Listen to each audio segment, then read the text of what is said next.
Hi there mga kapatid, it's another day again and it's a new topic. Welcome to my channel. But before that, kung bago ka pa lang sa channel ko, please don't forget to subscribe and hit the notification bell para sa latest update and paki-like and share mo na rin.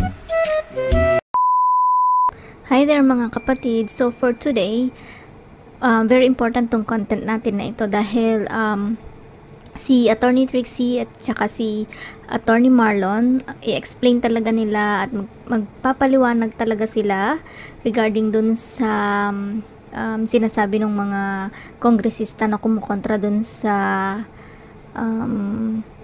panukalang batas ni Kong Pulong Duterte regarding dun sa mandatory drug testing ng mga government officials, tapos na dapat lahat from President, Vice President down to the LGUs. May isa lang na part dito na talagang kumbaga na catch yung attention ko, yung sinabi ni Attorney Trixie na ad hominem yung ginagawa ng mga kongresista, which is true naman kasi instead na ang i-focus nila yung sa panukalang batas, wala silang parang naging argument, kundi ang ginawa na lang nila parang tinitira na lang nila yung si Congressman Pulong. So wala silang strong argument regarding that. So yun, and then for the other video, mamaya mapapanood natin si Attorney Busantong din, na-emphasize niya yung regarding dun sa sinasabi nila kasi na unconstitutional daw yung panukalang batas na sinusulong ni Kong Pulong. Bali doon sa isang video ni papakita natin si Maharlika, si Doc Lorraine Badoy ang kasama ni Attorney Busantong. So thank you for this first video kay si Admar ang nandyan sa host, tsaka si Boss Dada dito sa Makialam. So let's start mga kapatid. Dito muna tayo kay Attorney Trixie Cruz Angeles, dating press secretary po mga kapartner sa iba't ibang mga usapin, at unconstitutional nga ba yung naging pahayag ni Congressman Pulong dahil yung mga lawmakers na sana isa sa mga magsusulong nito ay nagsabi na unconstitutional daw. Attorney Trixie, magandang hapon. Si Admar Vilando kasama si Boss Dada. Migs, naubo ko, sorry. Gandang hapon, Boss Admar, Boss Dada. Pareho na kayong boss. Gandang hapon po din po sa lahat na nanonood ngayong hapon na to. Unconstitutional. Medyo may kulang po yung ating mga magigiting na kongresista. Pinanood ko nga actually bahagi ng kanilang press conference. At dun sa press conference na yon, medyo hindi ko natagalan kasi may mga bahagi talaga doon na parang in English, they're glossing over the truth. May kulang, kumbaga. So, totoo yun. Meron silang sinasite na ruling ng Korte Suprema, 2008 po na decision ito. Gumawa kasi ng rule ang COMELEC noon. At yung rule na yon ay nagre-require ng drug testing sa bawat kandidato. Ngayon, naidulog ito sa Korte Suprema at sabi ng Supreme Court, masyado naman po kasing naggagawa sila ng requirement na wala naman sa listahan ng ating saligang batas. So yung rule na sinulat ng COMELEC requiring a drug test ay hindi po constitutional kasi maliwanag ang listahan ng Constitution. Residency, age, able to read and write, botante. So itong mga to, walang hindi papasok dun sa listahan na ito ng ating ng Supreme Court ay ng Constitution natin. So yun lang po ang ginawa nilang unconstitutional. For the rest, kailangan lang ng batas para i-allow ang mandatory drug testing. So itong mga magigiting nating kongresista, medyo hindi nila dinifferentiate yung resolution ng Korte Suprema. Sabi ng Supreme Court, yung dun sa kandidato, maliwanag yon. Pero kung ruling tungkol dun sa ibang mga required na mag-drug testing, kung meron na tayong batas, wala pa pong sinasabi ang Korte Suprema na unconstitutional yon. So, tapos, ang bukod pa niyan, ito pa ang maganda dyan. Kung babasahin ninyo, yung panukalang isinumite ni Congressman Pulong Duterte, nakalagay doon na 4 candidates voluntary ang drug testing. So paano naging unconstitutional? Hindi naman sila Korte Suprema para gumawa ng pronouncement na yan. At sana, bago sila nagsalita ng ganon, inaral mo nila yung panukala at inaral nila yung desisyon ng Korte Suprema. So medyo they've let us down on that one. Kasi malinaw ang inuna, hindi naman talaga yun yung una doon sa yung sa title. Hindi naman yun yung una yung sa yung sa pag magkakandidato. Ang sinaad doon yung mandatory na hair follicle drug test sa mga elected at appointed officials every 6 months. So, ibig sabihin, ito na yung mga nahalal at yung mga inappoint na mga public officials. Tapos, nandun na lang sa baba yung karagdagan na voluntary na pagpapa-drug test, di ba? So, alam ni Congressman na Pulong na meron nang naging desisyon itong sa 2008 ang Korte Suprema. Oo. In other words, Kong Pulong did his homework. Sana yung iba ginawa din nila. Imbis na mabisihan sila na super nagpaparinig kay Kong na hindi ko natagalan kasi dun sa umpisa pa lang sinasabi na nila kagad na na sana magpapakita siya sa committee hearing. Sobra silang busy kakaparinig, hindi po sila nag-aral. Both ng panukalang batas na pinresenta ni Kong Pulong at saka yung Supreme Court decision with the Comelec case. So alam niyo yun, gumawa sila ng sarili nilang drama pero magfe-fail ito as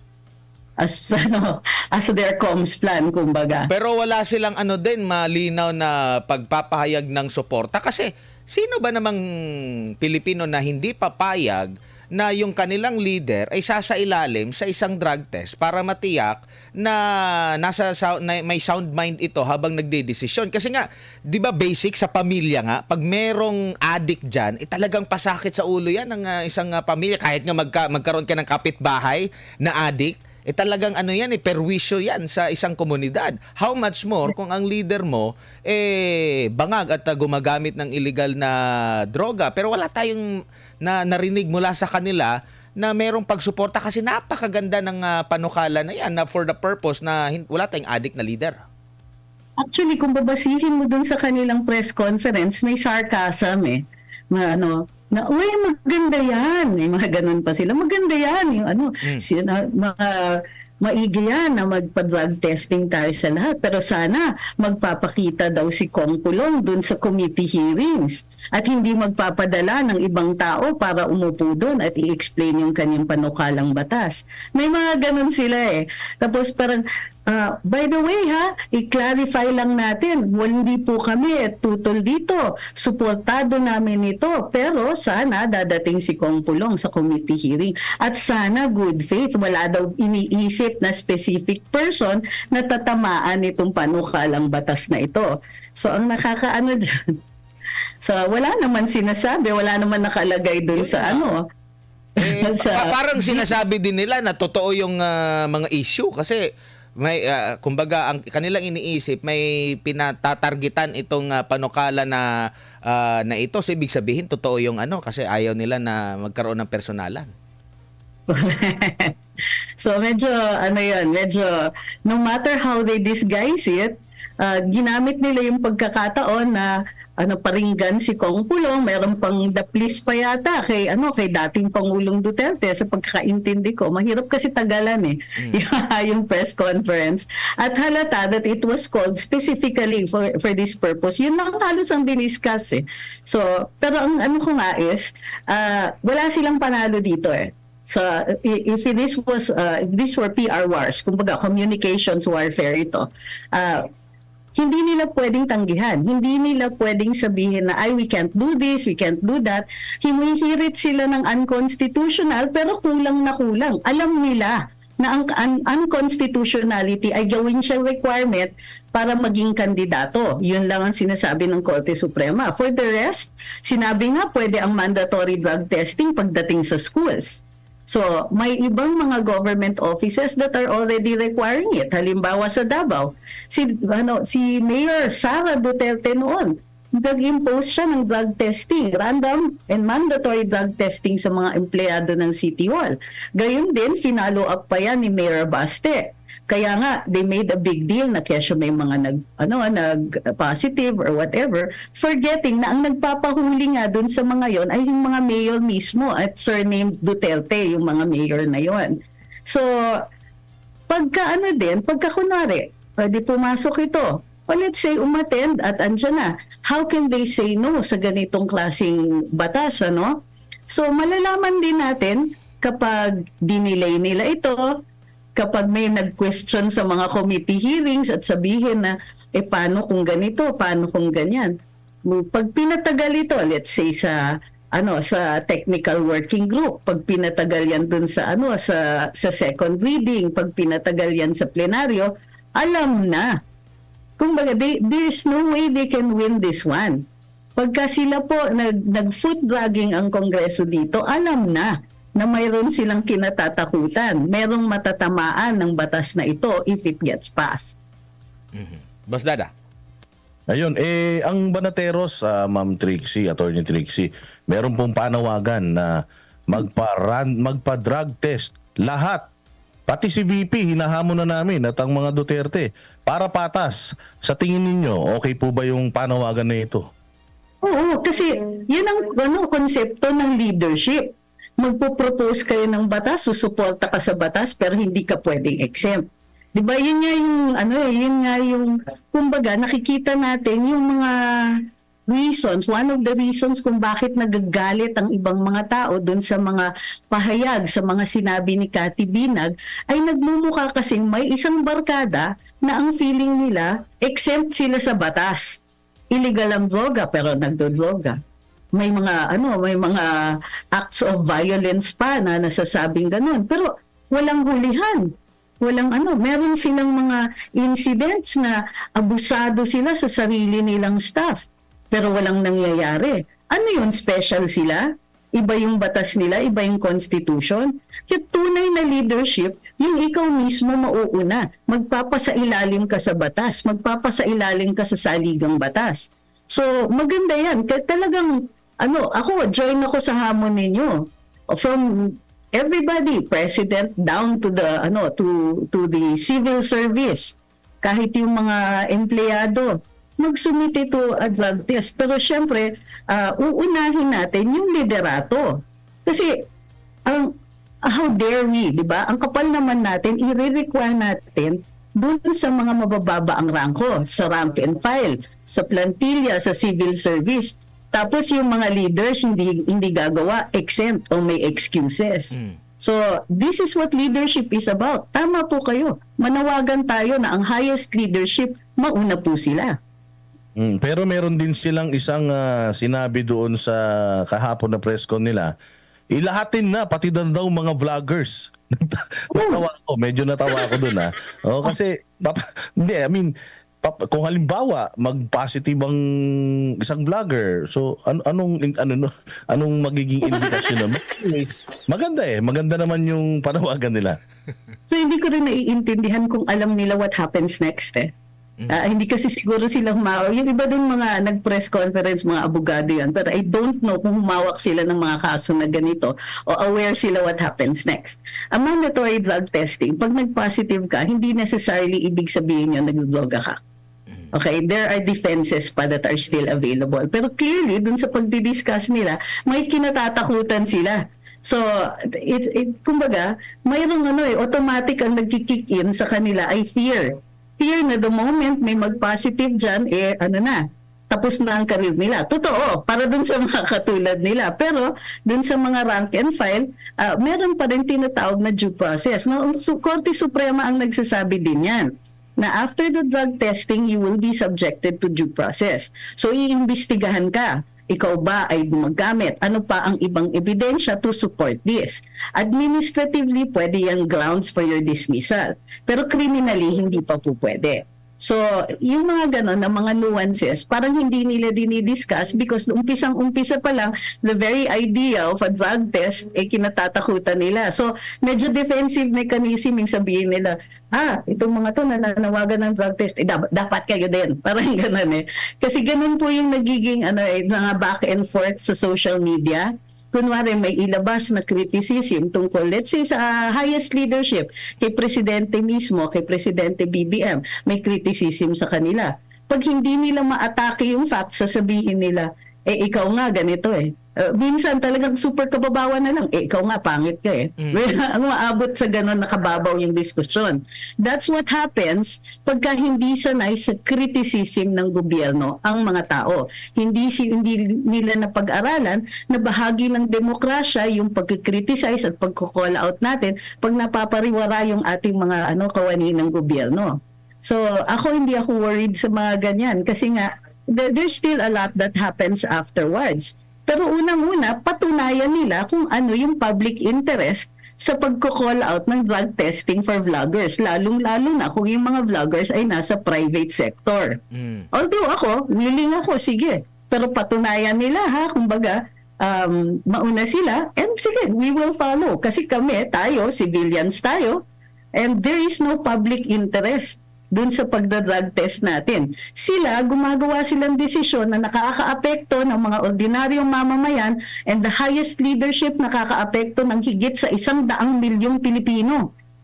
So yes, mataas ang interest sa kanila. They make decisions na maaari tayong mapahamak.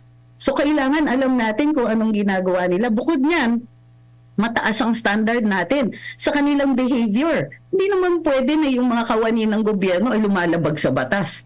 Diba? Sila pa nga dapat ang tinitingalaan natin na dapat nag-uphold ng batas because especially dun sa mga nasa executive. Sila po nag-execute ng batas.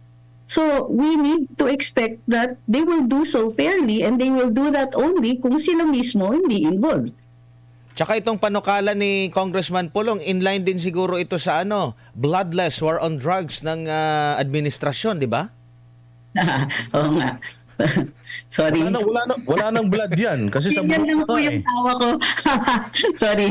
Di ba? Yun naman talaga yun. Kasi wala na. At least malalaman mo na sino yung mga adik na hindi na kailangan talaga ng madugong giyera. Kasi yun yung lagi nilang binabangkit eh.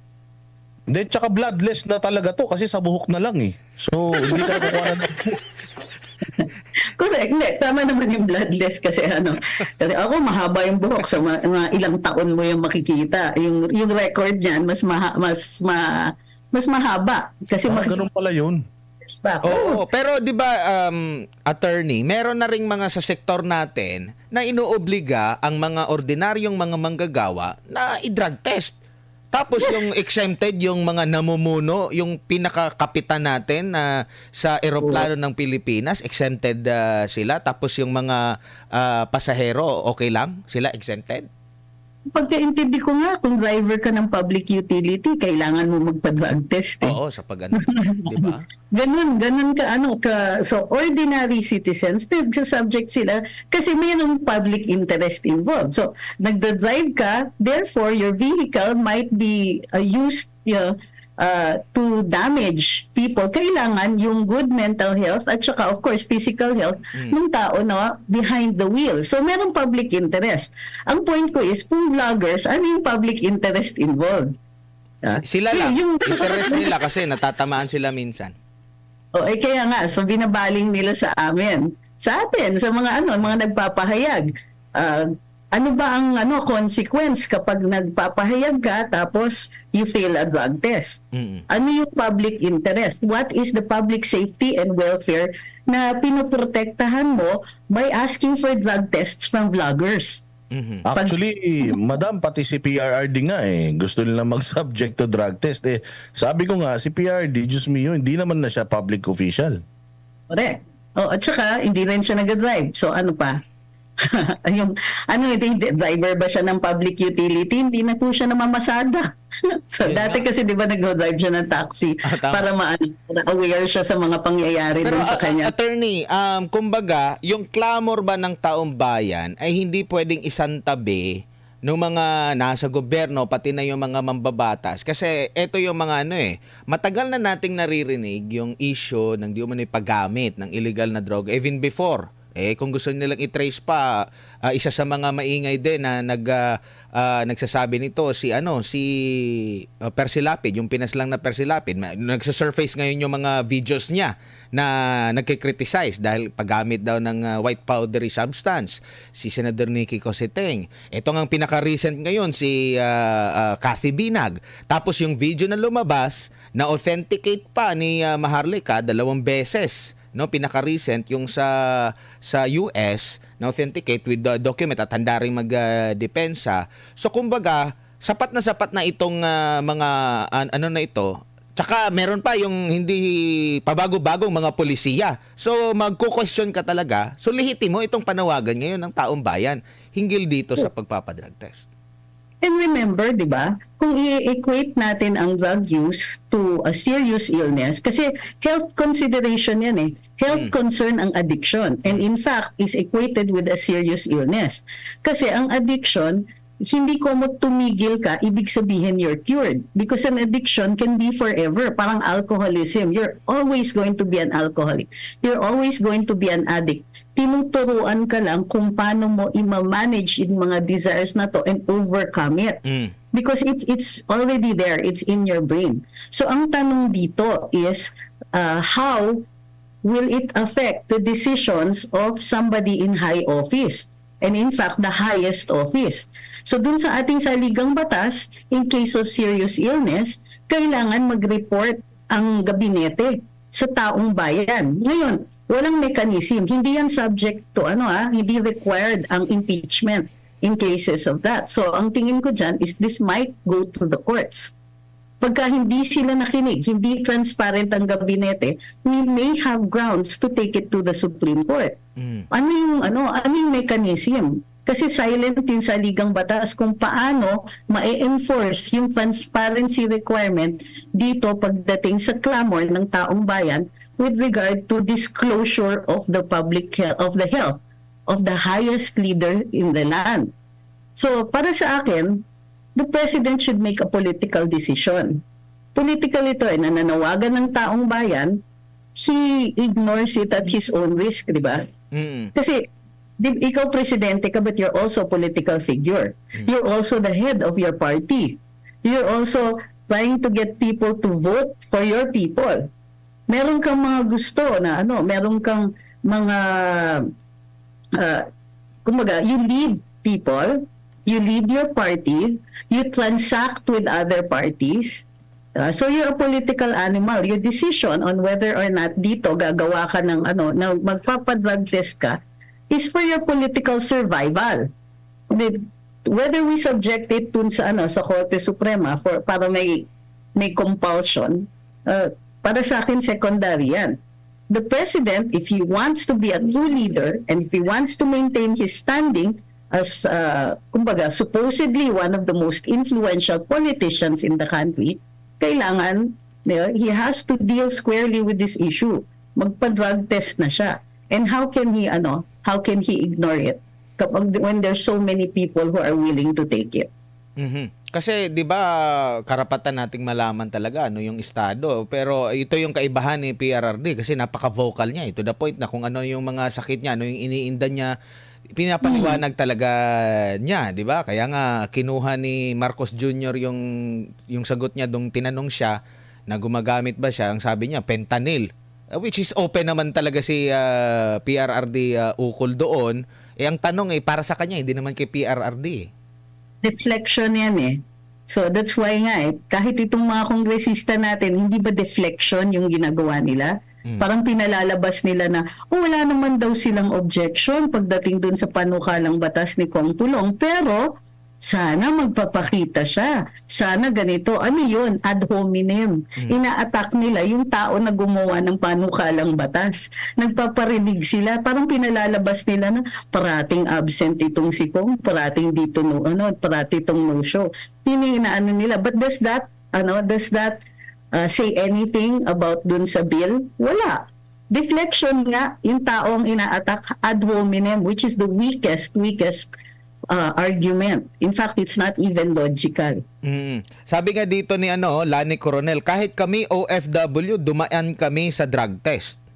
O yan. O, diba? Nakakahiya naman. Kung leader ka, tapos hindi magpapadrug test yung leader, pero i-require mo dun sa mga, sa mga tao mo. Tsaka, di ba, meron na ring history. Paano? Oo. Paano magpapa-drug test yan? Ultimong denial man lang nga, wala eh. O, totoo yan. So, isa pa yan. Pero di ba, attorney, meron mga history naman ng mga leader, kahit sa ibang bansa, like kagaya ni Obama, inamin niya na naging user din siya. At ginamit niya yun na pang motivate sa mga kabataan, may reforma, yung ganito ganyan. Ang ating dating Pangulong GMA, nagsabi nga siya, I am sorry, kasi nga inamin niya yung kanyang pagkakamali. Pwede rin naman sigurong gawin niya yun ng presidente kung talagang gumamit siya at tumigil siya. Pero ang problema kung nagpapatuloy. Kaya nga eh. So, kasi nakikita nila yung trap sa totoo lang. If he says, dati akong gumagamit, pero hindi na ngayon. Yung hindi na ngayon, pwede natin i-require. Ay talaga, hindi na ngayon, pa-drug test po kayo. Ganun din.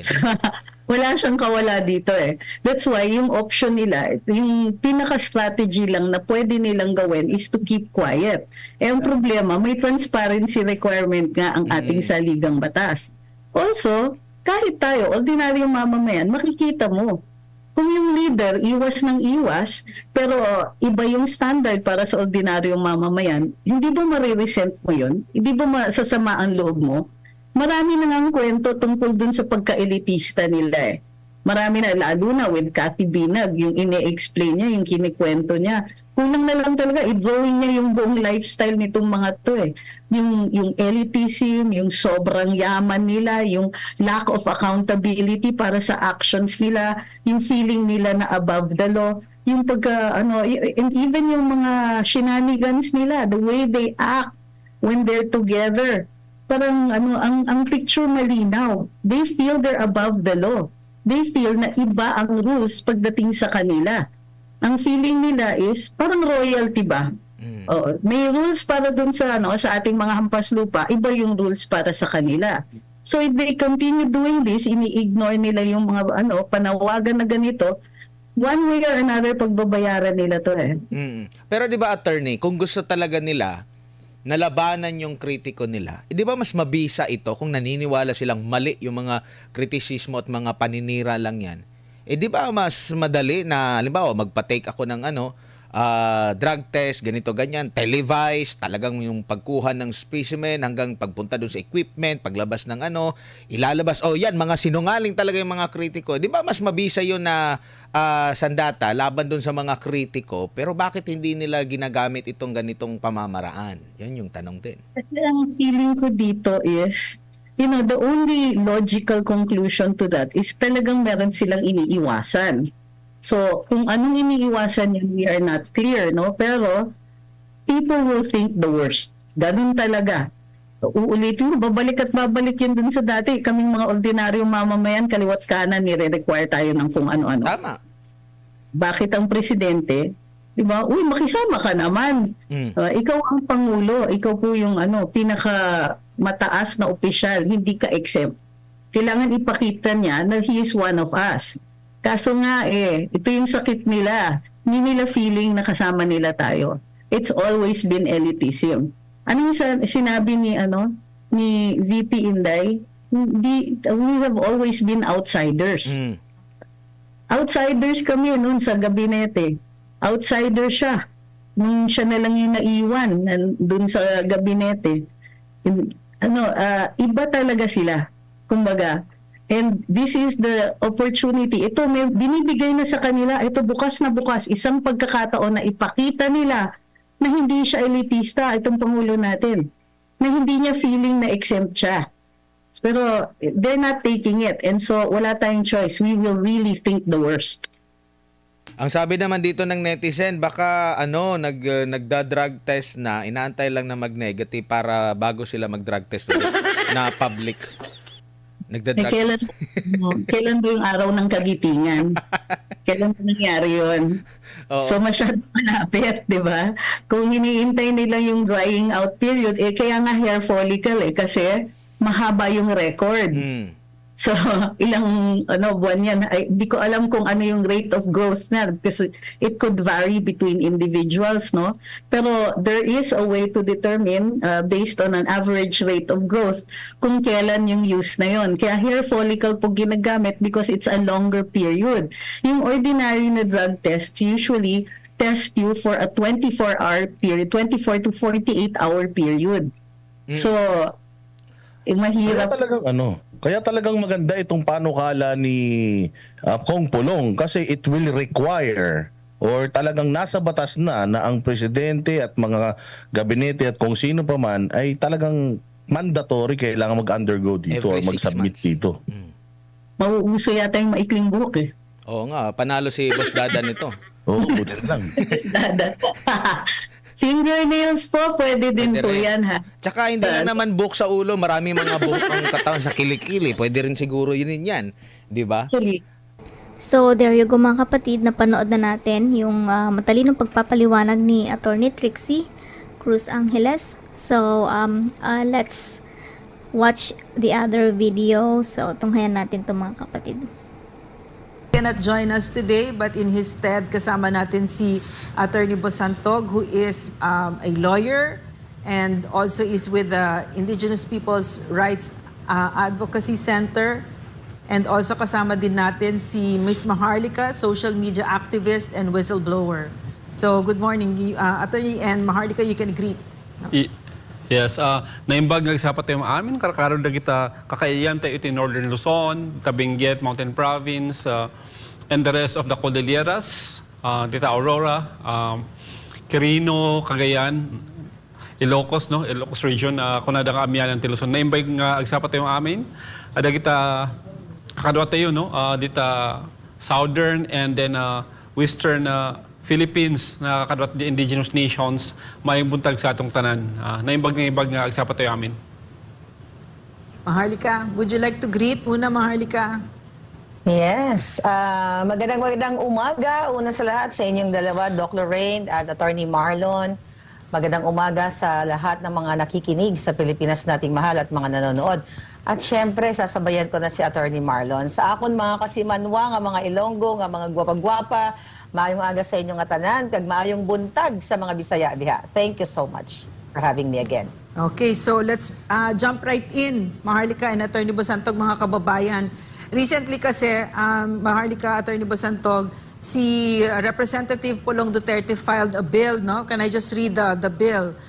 It is an act mandating elected and appointed officials of public offices, including the President of the Republic of the Philippines, to undergo random drug testing through hair follicle test every 6 months and institutionalizing voluntary random drug testing of candidates for electoral posts within 90 days prior to the election day. So, and it has, amazingly, no, nagulat ako kasi I really thought this is a very good bill.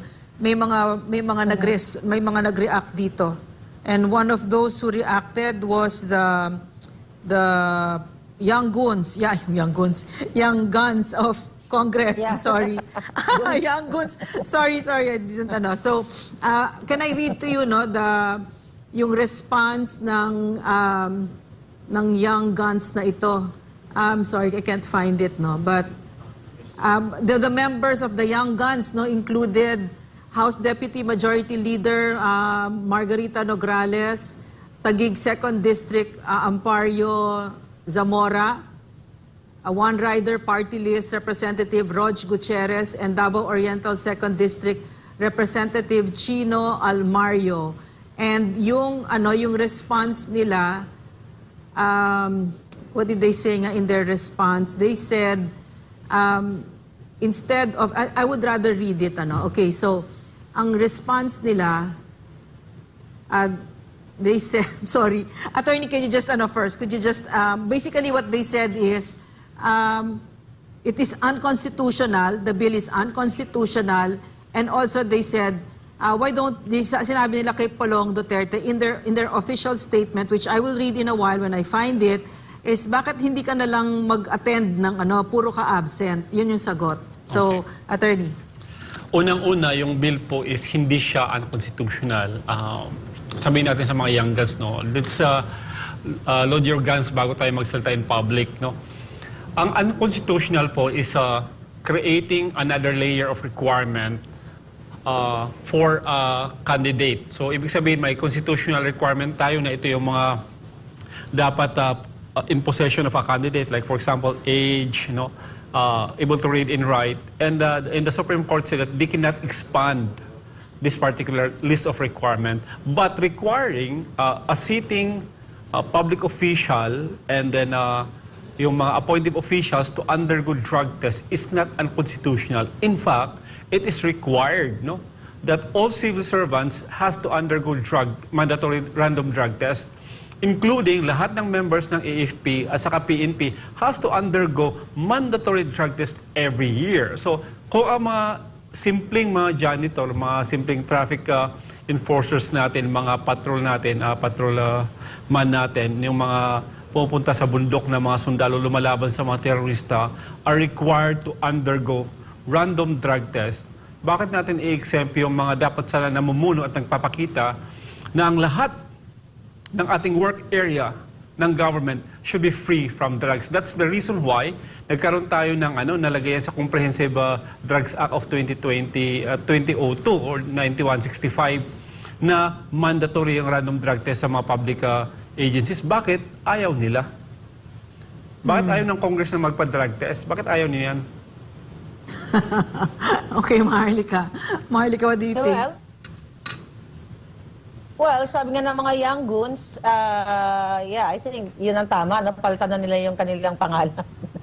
Young goons talaga. So anyway, unang-una, paano naging unconstitutional, kahit hindi po ako abogado, paano naging unconstitutional ang i-require nga itong mga namumuno sa atin, katulad ng presidente, number one, dahil siyang kasama din siya dyan, lahat ng mga public official, appointees man or elected.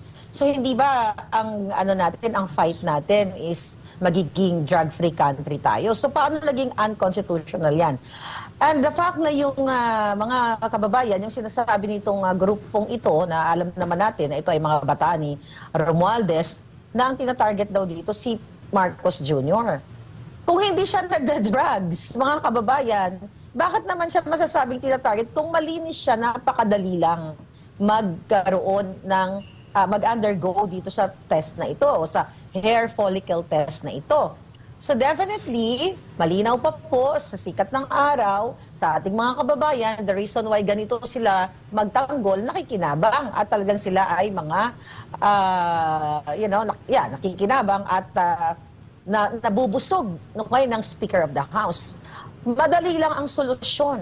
Dapat nga sila lahat mag-agree dito eh. Sabi ko nga gabi, I think sa akin, dapat within 1 week, maipasa na yung batas na yan eh. Di ba kung gusto natin malinis ang ating bayan, matanggal yung itong mga pulburon lords, yung na nagpapalaganap ng pulburon para umusad ang ating bayan, maging productive ang ating mga kabataan, imbis na maligaw ng landas. Kasi ang connection ng pulburon na ito, kapag ikaw ay gumagamit, katulad nila, madidiskaril ang kinabukasan ng mga kabataan, ang pamilya, at higit sa lahat, ang bayan, lalo na ko namumuno, ito si Marcos Jr. So, malinaw po, not only sa akin, na itong ginagawa nila ay talagang gusto nilang ilusot, okay, si Marcos Jr. Ayaw nilang masubject to test or the hair follicle test. Kasi alam din nila yan. Di ba? Maaari sila ay magkakaklase sa pulboronic session nila.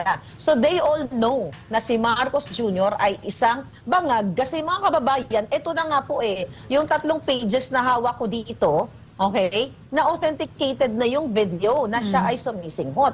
So kaya yan sa mga dahilan. Alam mo, sabi ko nga mga kababayan, tanga na lang tong mga kongresista na to or tanga or bayad lang talaga sila. Maharlika, so sa maliwanag, sa perspective mo, and I agree with you, that itong statement ng young goons ay pagdepensa at pagtakip sa isang pangulo na lulong sa droga. Yes, napakaliwanag. Yes. Kasi nga, di ba, ang sabi ni Marcos Jr., iba daw yung kanyang approach sa war on drugs compared to Pangulong Duterte. Ito daw ay bloodless. Itong approach na ito, ipagsulong ng batas na dapat mag-subject to mandatory polvoron or hair follicle test. Di ba? Bloodless yan. Hindi mo kailangan manggurgur. Hindi mo kailangan panuhin ang tao para matigil itong malawak na problema ng ating bansa. Bloodless yan. Well, malinaw talaga mga kababayan na itong mga sumusulong ng ganitong, humaharang ng ganitong klaseng mga bill ay maari sila ay polboronic or yun nga, ay nababayaran sila at nabibigyan ng mas malaking budget para pagtakpan ang presidenteng authenticated bangag. Maharlika, Attorney, before we move into the discussion, kasi beautiful discussion, could you take a short break kasi we're going to listen to the news report about this. Okay. Inihain ngayon ni Davao City 1st District Representative Paulo Duterte ang House Bill No. 10744 na layo magpatupad ng mandatory random drug test sa lahat ng appointed at elected government officials sa buong bansa. Sakop ng panukala maging ang Pangulo ng Pilipinas pati na ang mga kukuha ng driver's license, mga kawani ng pribado at pampublikong tanggapan lalo na ang mga taga-GOCCs. Ipinapanukala na sumala ang mga ito sa hair follicle drug test at urine test naman para sa confirmation. Isinasaad din ng panukala na dapat gawin ito sa lahat ng mga taga-gobyerno kada 6 na buwan. Ayon kay Congressman Duterte, marapat lamang na patunayan ng mga taga-gobyerno na sila'y sumusunod sa batas sa pamamagitan ng pagpapadrug test. Saad din ng Kongresistang Duterte na ito ang nakasaad sa Comprehensive Dangerous Drugs Act at hindi exempted dito ang mga taga-pamahalaan. Para naman kay dating Press Secretary Trixie Cruz Angeles, lalong tumitindi ngayon ang panawagan na magpa-drug test si Pangulong Bongbong Marcos Jr. Lalo na ngayon at may legislative action na para ipanawagan na sumalang ito sa hair follicle test. Pero yung paggagamit in particular ng mga public officials, dahil kung sila po ay gumagamit, mayroon silang interest to protect that. Ngayon, alam natin at maliwanag na maliwanag sa ating batas na labag ito sa Dangerous Drugs Act, and so hindi dapat natin pinoprotektahan ang mga gumagamit. Sabi ni Cruz Angeles, malinaw na nakasaad sa saligang batas ang transparency sa mga taga-gobyerno, kaya mahalagang tumugon ang mga ito sa panawagang sumalang sa drug test. Ang isang tao na kailangan magtrabaho, gumagawa ng desisyon sa araw-araw na nakakaapekto sa publiko, ay nangangailangan na nasa tamang kaisipan at nasa tamang kalusugan para makagawa nga ng mga desisyon na yon, at ang mga desisyon ay informed at base sa logic at saka sa available information. Kung pagbabatayan naman ng komento ng netizens, mayoriya sa mga Pilipino ang nananawagang magpa-drug test ang Pangulo. Nauna riyan, yung mga videong lumalabas sa internet na nag-uugnay kay Marcos Jr. sa illegal drug use. Pati na ang paglabas ng witness na si Cathy Binag na nagpapatotoo sa issue ng paggamit umano ng illegal na droga ni Marcos Jr. Hindi natin hinihingi ang random drug testing just for the in order to catch a crime, di ba? Because merong aspeto din yan. But in order for us to determine kung yung kawani ng gobyerno ay maaari pang tumuloy sa kanilang posisyon, gawa nga ng posibilidad na naaapektuhan na ang kanilang utak o ang kanilang kalusugan. Well, with any legislator naman, they're welcome to file bills, right, that they deem fit. But as a legislator, I hope lahat naman tayo, as legislators kami dito, alam naman namin yung mga rules na we file, not just to file, but the intent is good, and I hope the intent for this is good. There is a Supreme Court case already that deemed unconstitutional a mandatory filing, mandatory drug testing if it's going to be deemed included as one of the qualifications for an official, a candidate, kasi yung Constitution naman naglalagay nun.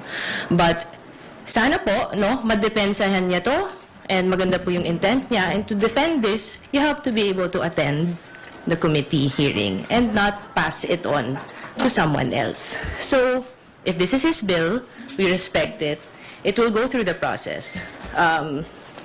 Sana lang na mapakita niya bakit niya ginagawa to, and it's not for any vindication of anything. It's not to single out someone because that will be unconstitutional. And sana this applies also sa local government units, because as our friends in media know, even in Davao City, meron mga 37, I think, that tested positive sa drug test, random drug test sa isang department. So, sana this applies to all, hindi lang mag-single out. Ma'am, sorry po. Idagdag ko lang po na specified kasi doon sa bill na including the president. So, I hope including din lahat ng mga local government at lahat. Again, kung gusto niya ganito yung bill, he has every prerogative to write a bill, pass a bill, file a bill, and go through the committee. And if he deems that fit, na tama yung wordings at madedepensa niya yun, sana lang po madepensa niya yun in the committee, in the floor, in front of everyone, and not pass it on to another congressman dahil bill niya po. You know, we will follow the process. We respect his knowledge and his intent on this. Sana lang the intent para sa kabutihan ng taong bayan, because we are legislators to file bills for the betterment of the Filipino people at hindi para mang-asar or mang-single out or use your position to do things na may personal aspect po. So yun, sana po madepensa niya at magpakita po siya dito sa Kongreso. Yun lang po.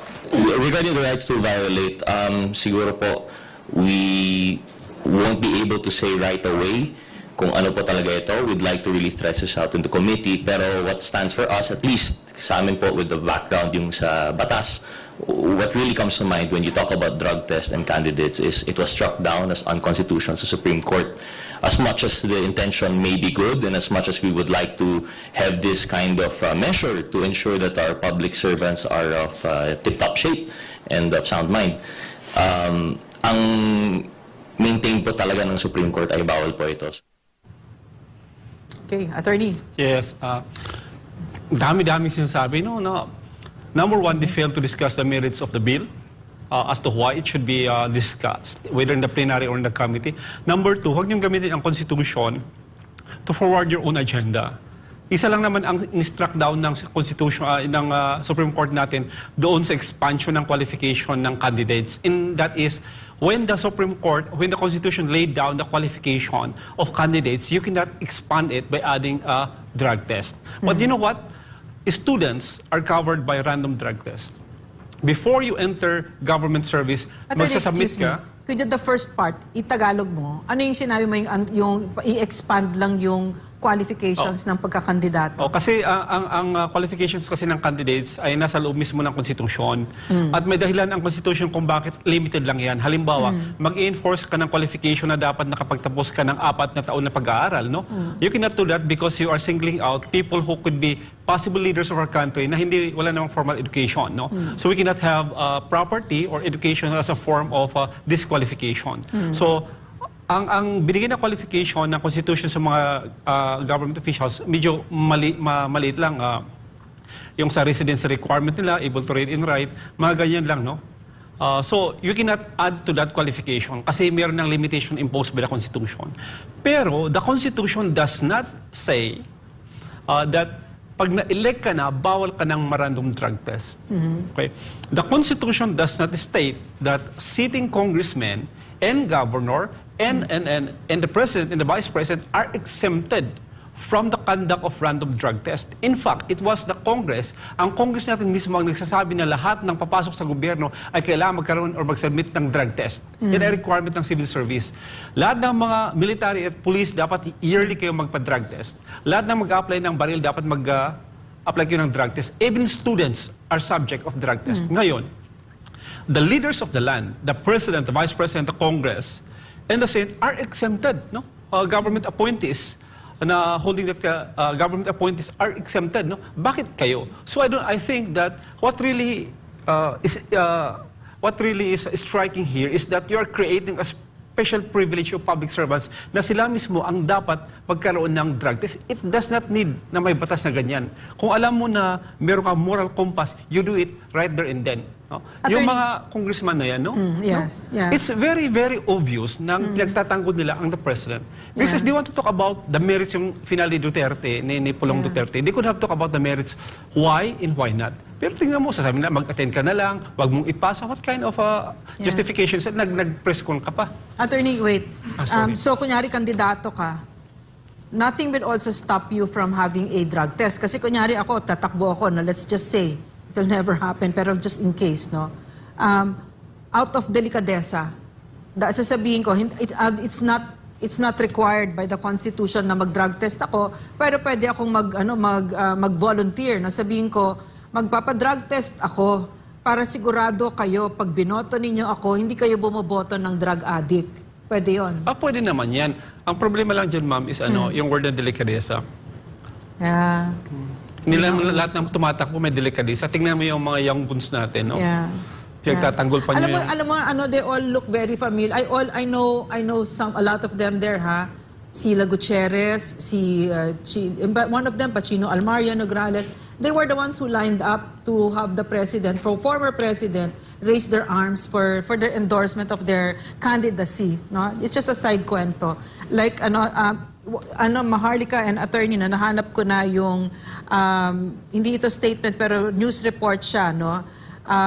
Some of the members of the House of Representatives responded, no, that Representative Duterte should show up and defend his proposed bill as they notice he's absent in Congress. Parang it's so petty, di ba? Parang, it's funny when Migs Nograles was talking about not making it personal and not singling out anyone, but in fact, she's the one doing it, di ba? But I agree with her. I mean, tama talaga siya na nobody should be singled out. At saka yung intent dito ay dapat puro dahil gusto mo talaga magsilbi. And I also don't think that the president should be singled out. I think everybody, including the vice president, which is why that's what we've been demanding, di ba? That right now, what we want, we don't even want to wait for that bill to be passed kasi matagal yan. But right now, given the circumstances that have happened, we demand that the president, the vice president, members of Congress, members of Senate, and cabinet members have a drug test, a follicle drug test. In the light of all of this that's happening in our country now, no, all these revelations by that cocaine video that's been authenticated, Maharlika will talk about it later, at saka yung mga revelations, expose, first-hand accounts ni Cathy Binag that mainstream media is trying to ignore upon orders, obviously, of the powers that be, no? So, Maharlika, what do you think? Anong nakita mo yon? Yes. Well, gusto ko lang silang i-correct. They are not legislators. They are legistrators. Okay? Sila ay mga They are what? Legistrators. Yeah. It's so funny kasi the way, Maharlika, natatawa din ako that, Nograles kept on saying, we're legislators. We're legislators. It's so funny. Ulit-ulit. Yeah, so hindi sila legislators. Kasi kung legislators sila, dapat aligned sa taong bayan, sa kapakanan ng taong bayan yung ginagawa nila. But again, they are legistrators. So, number one point ko na sinasabi niyang sinisingle out. Sana hindi sinisingle out ang presidente. Siya nga pala ito Di ba? Nabasa nila yung bill na sabi ba doon, Attorney Marlon, na ang i-undergo lang sa test yung presidente. Yeah. O yung mga appointee ng presidente. Hindi naman. Lahat. LGU, lahat ng appointees at even yung mga elected officials. From the LGU up to pataas. Then ang sinasabi niya, na ito ay dapat i-depensa ni Congressman Pulong Duterte. Definitely i-depensa niya yan. So hinahain pa lang yung bill, 'di ba? So wala pa doon siya sa point na i-defense niya, pero obviously very clear nga na ito ay pagprotekta ng mga young guns na ito o mga legislators. Kasi unang-una, sinasabi nila unconstitutional. Kailan naging unconstitutional? Okay? Ang pagtugis sa mga protektor ng droga na ito. Kasi ang unconstitutional yung pagsuporta nila sa presidente na hindi lang user, pusher at protector pa. So ito yung unconstitutional. So in a simpleng pagkakaunawa ko bilang isang mamamayang Pilipino, nagising ang diwa sa mga nangyayari, malinaw po na ito nga mga legislators na ito ay pinoprotektahan nila ang presidente para hindi mag-undergo. Anyway, sabi mo nga, Doc Loren, hindi pa naman kaagad magiging batas to kasi definitely harangin nila yan. Ang panawagan ng taong bayan right now, di ba, magpa-hair follicle test siya dahil sa mga circumstantial evidence from Pangulong Duterte statement during the campaign, although di siya pinangalanan, then si Nikki Cuseteng, then the Agent Morales Pidea leaks, then Cathy Binag, and now the authenticated video.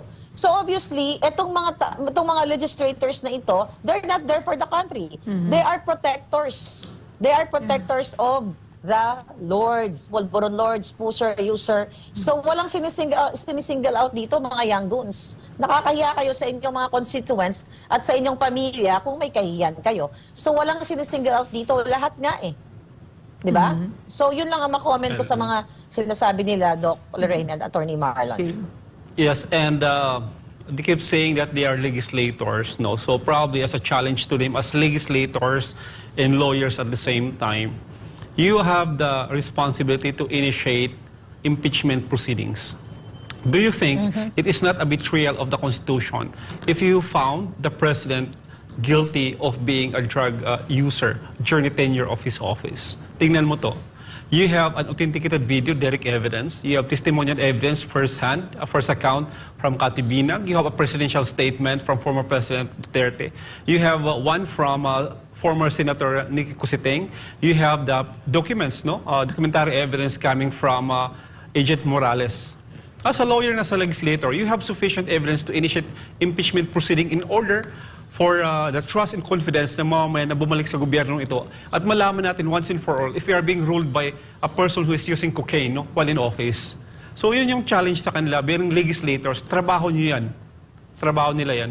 Alam mo, Attorney Maharlika, mga kababayan, no? Taking that whole picture kasi, the bigger picture, kasi what could be so bad about this bill that they would have some statements against it. And some of it may mga pasaring pa, di ba? But what's so bad about asking our people who are asking for our trust, di ba? Yung boto natin, na magpa-test kayo. Kasi alam natin kung anong drugista. Alam natin kung anong walang mabuting kahihinatnan at walang mabuting pwedeng gawin ang isang durugista pag siya ay lulong sa droga. Pag nag-rehab siya, of course, gusto natin yan, magre-recovery siya, di ba? Pero habang nandyan siya, walang karapatan, walang kakayanan ang isang taong lulong sa droga na tumakbo para sa public office kasi ang hawak niya, buhay ng Pilipino, no? So, anong masama dyan? So, ang nakikita ko dito, maliwanag naman, no? Itong mga kabataan na ito, ano yun, mga aso yan ni mga attack dogs yan ni Tambaloslos, no, ni Speaker Martin, na nandyan para depensa, but at the same time it's a disservice to even to the president, no, na by saying that the president is being singled out, even though he's not being singled out, they themselves have singled him out, di ba? Sila naglagay ng spotlight sa kanya. And once again, my concern here, no, is that a Marcos Romualdez leadership in our country is bringing us back to that time when yung mga institutions natin ay sinisira. Not biro mo, ang enablers mismo ng presidente na ito ay yung mga matataas na opisyal. Nakakagalit talaga ito, no? So, ganun ba yung tingin ninyo sa Pilipino na pwede ninyo kaming ganyanin? Gagamitin nyo ang pera ng taong bayan at haharap ninyo yung mga mukha nyo dyan at magde-defend kayo ng isang pangulo na ngayon ay ang akusasyon ay lulong sa droga, cocaine. At meron pang positive proof, may eyewitness, merong video na authenticated, na kayo mismo, mga opisyal, that you took an oath of office to defend and protect the Filipino people, which means to defend and protect us from a drug addict president na walang gagawing mabuti sa Pilipinas, but there you are defending them, di ba? So why are you doing this? And that to me is the bigger issue here. What is Martin Romualdez doing to our House of Representatives? I have never seen a most abysmal, shameful, disgusting House of Representatives. Ang challenge natin sa mga young guns is simple. instead of coming up with a prolonged press statement or conference, just simply say that we have the utmost confidence that Malacanang is a drug-free workplace. Why just simply say that? Sabihin mo na, naniniwala po kami na ang presidente hindi gumagamit ng cocaine, and that's why we are fully supporting him. That's it. You know what? Ang dami sinasabi eh. Bakit hindi nila masabi yun? You know what, attorney and Maharlika, mga kababayan, si Cathy Binag, when she was interviewed, sinabi din niya sa amin, I don't know if it was on cam or off cam, but I think she won't mind me if I say it, no? That she said, oh, Congress, marami dyan. So maybe this is why they're afraid, huh? On cam. On cam, she said it on cam. Oh, in Congress, there's plenty there. So is this why? This is what will be in the mind of the Filipino people, no? Ito yung sinasabi namin na delikadesa. Pag ako'y tatakbo at hihingin ko yung tiwala ninyo, ipipresenta ko ang sarili ko. Bubuksan ko talaga puso ko, buhay ko sa inyo. Sasabihin ko sa inyo ito, magda-drug test ako. At katulad ng ginawa ni President Duterte, wala siyang tinago. Full disclosure, magiging madugo pag ako'y naging presidente, pero binoto nyo pa din ako, di ba? So dapat ganun, full disclosure, wala tayong tinatago, wala tayong binubudol-budol. Diba? So, in my mind now, if you are against this bill and if it passes into law, no, if you're against all of this, then I know I'm seeing through you and I'm thinking, oh, maybe, no. So that's it, because I cannot see any other reason. What other reason could there be kung ba't ayaw mo magpa-drug test? Well, What do you think? You're right. Doc Lorraine, ano ko lang. Tama ka kasi natatakot sila dahil marami sa kanila ang nagpupulburon. Okay? At unang-una dyan, sinabi ni Cathy Binag na 2 sa anak ni Marcos Jr. ang sigurado siya at nakita, na-witness din ang kanyang anak na ito ay nagsumisinghot. Actually, kaka-text lang sa akin ng taong ito na naging malapit, okay, sa mga Marcos. Ang sabi niya sa akin, sis, hindi lang 2 anak, 3 anak.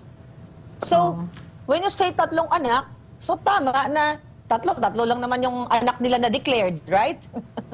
so Maharlika, si Sandro, go ahead. So basically, baling what you're saying, no, na nagta-tie up dun sa sinasabi ni Cathy, no, that it is a lifestyle to them. They don't see anything wrong with it. And I don't give a hoot, no, if you are a private citizen and yan ang belief mo, I don't care. Bahala ka. Diba? Yes. Bahala kang sirain mo buhay mo pa, buhay ng mga anak mo. But when you're the president, what are the implications of someone who doesn't think there's anything wrong with cocaine? I do not want you anywhere near my children if you're like that. Do not touch my children. But if you are a president, then most likely you will be touching my children and you will be affecting the lives not just of my children but Filipinos, no? Because nga the drug trade is it's a path full of high crimes, from money laundering to murders to massacres to all of that. It's all there. And you mean to say, my president will be part of it. He's part of that chain. And what does it mean? There are so many very horrifying implications of a president that thinks that cocaine is just a lifestyle. It's okay. You want, diba? Of a first lady pushing drugs on other people's children. Diba? Well, evidently, he is part of the, they are the national problem. And he is part of the drug smuggling.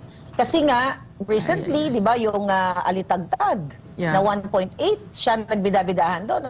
Ano nangyari? Wala nang ulat ang mainstream media dyan. Wala na rin update sa atin yung government. At kung nakita nyo naman po doon sa PIDEA Leaks hearing, ay well protected. Talagang well-treated yung driver na kung saan ay isangkot doon sa malaking nahuling pulburo na yon or drugs na yon. So, kitang-kita na ang gobyerno ni Marcos Jr. ay talagang protector. Kaya naman, itong mga legislators na ito, sabi nga ni Cathy, yung iba, nakikita, alam niya na nagpupulburon talaga, most of them are part of the problem.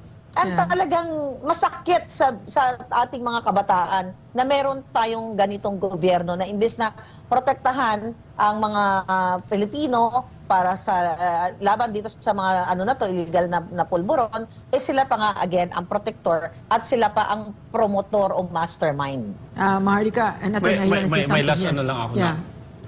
I just realized, for example, sa CPP, NP, NDF, they cannot condemn the atrocities being committed by the NPA. Ngayon sa mga leaders na nakikita ko naman ngayon, they cannot even condemn drug use.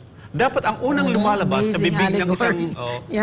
Dapat ang unang lumalabas sa isang bibig ng leader is that we condemn the use of drugs in public office. We condemn and we request or demand that they should resign immediately from holding any offices na binabayaran ng mga taxpayers. Why is it na yung mga young guns natin, that should have been the first line coming from their mouth? Correct. That's a very malalim yung sinabi ni attorney. Sinabi niya, they're protectors. Pwede bang paulit, di ba? May pinoprotect. Kasi ang CPP, Maharlika, hindi mo sila pwedeng masabihan yan na you condemn kung ano sila, di ba? Ito ba't yung mga ito, why can you not condemn drug addiction? Diba? Drug use. Diba? So that's very insightful. They're really part of the problem. Yeah. So they are protector and some of them, sabi nga ni Cathy, are users.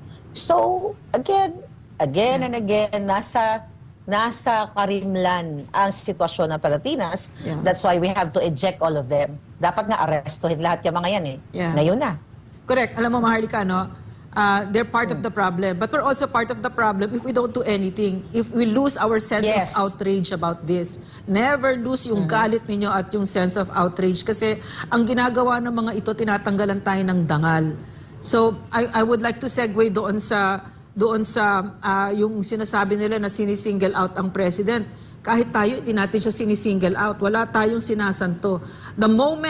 Honestly, the moment the Vice President tests positive, I'm telling you, I will withdraw my support for her. And I will tell her, I will demand for her to resign. I'm really going to do that. So there's a clip now, because this is what we really, really want. We really want for the President, the Vice President, the senators, the members of Congress, and cabinet members to have themselves tested with the that hair follicle drug test. Okay, there's a clip. Bago pa kumandidato, doon pa lang sa COMELEC, pag-file pa lang ng candidacy, kailangan may drug test na. Alam ko pagkakaano dyan, 90 days eh. Every 6 months daw. 90 days, tapos every 6 months pag nanalo. 90 days before siyang mag-file. Bago election, tapos every 6 months pag nanalo. So, talagang masasala yan. Oo. Pero, mauna ka kaya pulong? Hamon ka ng hamon. Oo. Kaya hindi ka mauna. Banateros! Hamunin na rin natin, inahamon na si Bibi. Pinagbintangan si Pulong. O pati ikaw magpa-drug test ka na kasi syempre, hindi, Banat Bay, syempre alangan naman magpapanukala ka. Tapos, ikaw may tinatago ka, di ba? Dapat ikaw mismo, may panukala ako. Pero alam mo, pero last year pa yun eh. Ulitin. Kasi every 6 months yung sinasabi niya eh. Bukas naman kayo ng mga vlogger, sasabihin naman, Banateros, si BP Sara, at si Pulong. Hindi nga, lead by example. Yun lang naman ang sa atin. Patas tayo dito. Nag-iba ang tono ng Banateros, di ba? Kinampihan, senyor. Kasi tinan mo ang administrasyon, sila Abalos, sila PBBM, sino pa yung mga, lahat yan may hamon na ang sambayanan ng drug test. Hindi sila nag-a-adhere. Hamunin natin tong mga Duterte. Tingnan natin kung itong mga Duterte mag-a-adhere. Di ba? Baka may tinatago. Ang suggestion nila, may video daw dapat. Oo, meron dapat. Live. Kailangan mag-set ang mga Duterte ng standards. Yan. Video, habang kinukuha, tapos hanggang dun sa madalasar laboratorio. Pero alam mo, Boss Dada, sangayon ako sa iyo dyan eh. Wag po kayo magagalit sa amin ha. Baka sabihin lumipat na kami at kinakampihan. Hindi po yung panghamon namin kila BP Sara, ngayon pati si Pulong, hinahamon na natin. Makakatulong po sa lahat. Kasi kung ayaw nila magpa-drug test, ang talagang matutulong natin dyan, yung mga talagang hindi addict, diretsuhin na natin, magpa-drug test para mapilitan, pakita natin kung ano yung tama. Kasi, kaya tama yung sinabi kanina dapat live. Dahil alam nyo nangyari last election, tandang-tanda ko yun. Bigla na lang, may lumabas eh. Di ba si Isko, nakita ko yun, si Tito Soto, si Lacson, nagpa-drug test yan live. Biglang yung isa na kandidato, biglang meron ng result. St. Luke's. Ito, yung mga nabanggit ko, PDEA. May result tapos, isang substance lang. Oo. Hindi siya lahat. Katulad nung kay Inday Sara na lahat ng drugs, ecstasy. Lahat. Oo. Tsaka the day before, nag-a-announce na sila magpapadrug test. So, ibig sabihin, alam. So, ito, kinu-call out natin before, biglang, kaya tanda ko yan eh, kasi bigla na lang lumabas, sabi ko, uy, hindi credible yung drug test na yun. Bigla na lang lumabas. Jay, tsaka mahirap din kasi magpakatiwala na ngayon eh. Kasi kapag hindi ginawang live yung drug test na yan, or hair follicle test, alam naman natin ngayon, halos lahat kayang-kaya ng manipulahin. Tama yan. Kaya Yan. So, Maharlika, anong tingin mo doon? Ang sinasabi nila, na-cut off ka, pero ang sinasabi nila Banateros, ang maumanguna dyan, si Pulong, kasi siya ang nag-ano ng bill na yan, pati yung mga vice president, basta lahat, mga Dutertes. Tama-tama kasi di ba si Trillanes, meron din siyang case na final na sinasabi niya involved sa drugs si Congressman Pulong. No? So what do you think? Yeah, they're right. Kasi you have to lead by example. Ikaw ang nagsulong ng batas na yan, pangunahan mo. Di ba? Magpakita ka, ikaw ang maging role model na patunay na ikaw na nagsusulong ng batas na ito ay free from drugs ka. Ang tama din na ang panawagan natin kay Inday Sara, actually sinabi ko yan sa mga nakaraang vlog, na para mapatunayan nila, hindi lang yung tayo yung mga nananawagan. Even ako, I will subject to hair follicle test. Sabi ko nga, ako'y nakaschedule na, no? I think 2-3 months ago, hindi ko pa napupuntahan. Bayad na nga yun eh. So I will do that also as a vlogger para makita natin kung sinong bangag dito. Kasi nagbibintangan din tayo ng mga trolls nila, ng mga ng Malacanang, na binabalik sa atin eh. Diba? Itong mga itong mga doers na ito, binabalik nila sa atin na tayo ay maaring gumagamit ng ganito, ng ganyan. So ako, patutunayan ko din sana, I will undergo hair follicle test also. And maganda yung panawagan dahil tama lang na si Inday, talagang magkaroon din tayo ng panawagan, you do it. The Vice President actually should start now. Dapat ngayon siya talaga mamuno dahil ay manguna dito sa hair follicle test na ito. Baka sakali, I know na mahirap, baka sakaling sumunod si Marcos Jr. Pero again, tama, dapat live telecast from collecting the sample, the specimen, ipakita talaga sa taong bayan. Kasi yung nakaraan, di ba, yung kanilang, yung nakaraang test niya na sinurprise na lang daw yung taong bayan, pumunta sa St. Luke's, that was questionable. Like more than 2 minutes lang, 'di ba? Questionable pa yung time ng pag-undergo niya sa ano na 'yon, sa test na 'yon. So talagang makikita mo ang dami talagang loopholes or red flag na ginagawa ng presidenteng bangag. Yeah. So alam ko na hindi niya gagawin 'yon, yung live pulburon test na 'yon, pero mas magandang pangunahan nga nila Congressman Pulong Duterte, Mayor Baste, itong magkapatid. Diba na sila mag-subject to a hair follicle test. Maharlika and attorney, honestly, what I really feel, with this president that's so hurtful is the way he disrespects the Filipino people. Because I saw it, and I understood it, with my father and with President Duterte, na magre-respond ka sa tao. You have to be very responsive kasi kaya ka nga nandyan di ba? Mag-respond ka. So, that he's ignoring the pleas of the people that demand to have a drug test, no? Dapat on his own, wala nang demand yan The moment lumabas yan, agad siya mismo. But that there's a demand, but that he's ignoring us. So disrespectful talaga of this president. Kaya gusto ko sana, to also have that demand on the vice president because I want to see, are you going to respond to us? Are you going to be like that? Magigbabastusin mo din ba kami? Kasi ito na yung panahon na kailangan makilala natin kung sino itong mga ito na ibinigay natin yung tiwala natin. Kaya I really like that we are demanding not just the president but the vice president, the cabinet secretaries, the members of Congress, and Senate, and in fact, all the workers in government, because they affect our lives. But let's start with that first. And then, you know what, how it will feel if they step up and do that and submit themselves to that test. It will feel very comforting to the Filipino people that we can trust you, that you are responsive, you can hear us. But if you don't do that, then what it will look like to us, no, is that you are defending the president, no, because he doesn't want to do it, eh. No, Attorney, what do you think? Doon sa statement kanina ni Nograles, pinapatamaan niya ang local government ng Davao. Ang sabi niya may 37 dyan na nag-positive at sana isama yung mga LGUs. So of course, as being alluded to, dapat si Mayor Basti should start in the same manner na diniman sa kanya ni Nograles, and then after Basti will do it, then demand for Nograles to demand the same sa kanilang members of the House. And then for Pulong, nag-file ka ng bill, magsimula ka, no? It starts from you. And kay Vice President, sabi kasi niya, I will show you how to command. Yeah. And then command is always by example. So the Vice President should undergo the hair follicle drug test.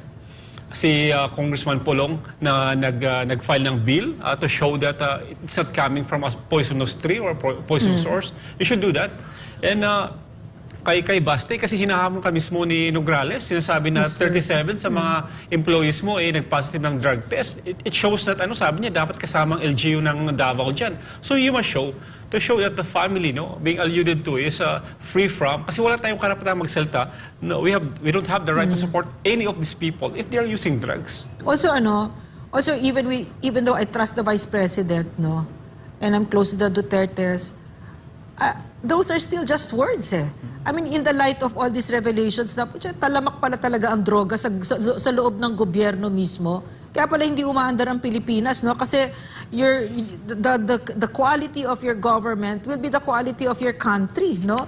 So ito pala yun. So I was gonna say, no, those are just words, no? Even if the Vice President is highly trusted, at this point, those are just words to me. Madam Vice President, have yourself tested. Congressman Pulong, kayo nagsimula nito, eh. Di ba magpa-test kayo? Pakita ninyo sa amin na hindi lang kayo puro salita kasi na-overdose na kami dito sa mga nakaupo ngayon. Puro salita, puro budol, puro sinungaling. Now, if you are really real public servants, magpa-test kayo. Lahat kayo dyan. Openly, yes, of course. Lahat kayo. Nobody exempted, no? But what worries me? Okay, Maharlika, go ahead.